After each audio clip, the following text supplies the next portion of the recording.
أعوذ بالله من الشيطان الرجيم بسم الله الرحمن الرحيم وَلَقَدْ آتَيْنَا مُوسَى الْكِتَابَ فَلَا تَكُنْ فِي مِرْيَةٍ مِّن لِقَائِهِ وَجَعَلْنَاهُ هُدًى لِبَنِي إِسْرَائِيلَ وَجَعَلْنَا مِنْهُمْ أَئِمَّةً يَهْدُونَ بِأَمْرِنَا لَمَّا صَبَرُوا وَكَانُوا بِآيَاتِنَا يُوقِنُونَ إِنَّ رَبَّكَ هُوَ يَفْصِلُ بَيْنَهُمْ يَوْمَ الْقِيَامَةِ فِيمَا كَانُوا فِيهِ يَخْتَلِفُونَ۔ سورہ الف لام میم سجدہ کی آیت نمبر 22 سے میں نے تلاوت کی ہے۔ اللہ تبارک و تعالی ارشاد فرماتے ہیں وَلَقَدْ آتَيْنَا مُوسَى الْكِتَابَ، یہ حقیقت ہے اور سچی بات ہے اور واقعی یہ بات ہے کہ ہم نے موسیٰ علیہ السلام کو کتاب دی، تورات، اور ان کی ذمہ داری جو لگائی اس کتاب کے پہنچانے میں اور دعوت میں، انہوں نے اس کو پورا کیا اور اس میں ان کو بڑی مشقت جھیلنی پڑی، بڑی محنت کرنی پڑی، بڑی پریشانیاں ان کو لاحق ہوئیں اور ان کو مصیبتیں پہنچی، پریشانیاں پہنچی۔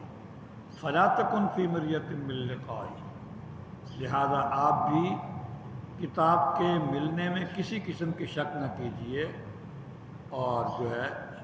کتاب کے ملنے میں کسی قسم کی شک نہ کیجیے، کتاب بھی ملی ہے اور پھر آپ کو بھی اسی طرح کی پریشانیاں اور تکالیف لاحق ہوں گی۔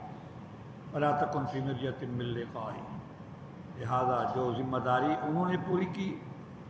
آپ بھی وہ ذمہ داری پوری کریں گے، جس طرح ان کو پریشانیاں لاحق ہیں آپ علیہ الصلاۃ والسلام کو بھی پریشانیاں لاحق ہوں گی۔ اور آپ کے واسطے سے ہر داعی کو یہ پیغام ہے کہ اس کتاب کے پہنچانے میں اور دین اسلام کے پہنچانے میں جس طرح انبیاء علیہ الصلاۃ والسلام کو تکلیفیں دی گئیں، پریشانیاں دی گئیں، اسی طرح ہر داعی کو یہ پریشانی بھی ہوگی،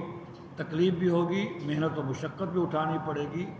تو حضور علیہ الصلاۃ والسلام کے واسطے سے ہر داعی اور مبلغ کو یہ پیغام ہے۔ وَجَعَلْنَاهُ هُدًى لِبَنِي إِسْرَائِيلَ، اور ہم نے کتاب تورات کو بنی اسرائیل کے لیے موجب ہدایت بنایا، باعث ہدایت بنایا۔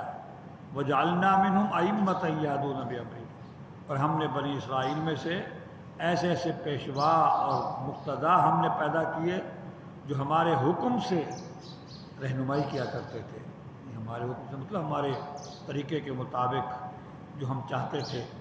وہ ہمارے حکم کے مطابق جو ہے وہ رہنمائی کیا کرتے تھے لوگوں کی۔ لما صبروا، جب انہوں نے صبر کیا۔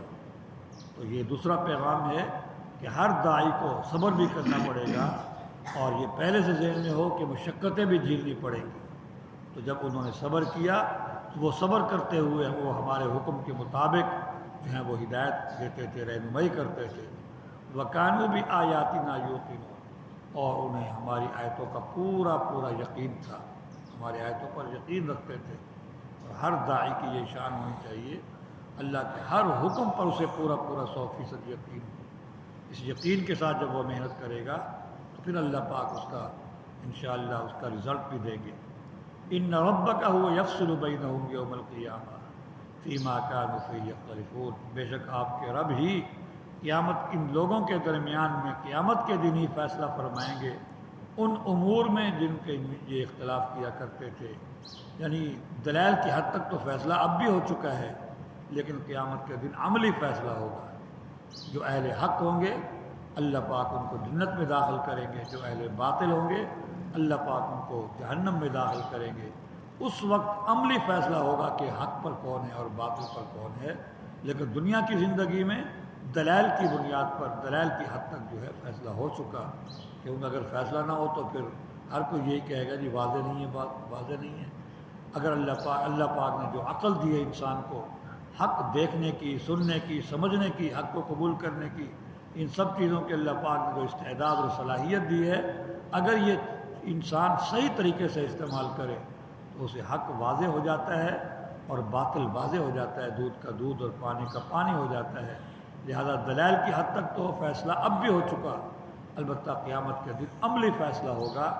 کہ اہل حق کو اللہ تبارک و تعالی جنت دیں گے اور اہل باطل کو جہنم میں داخل کر دیا جائے گا۔ الحمدللہ۔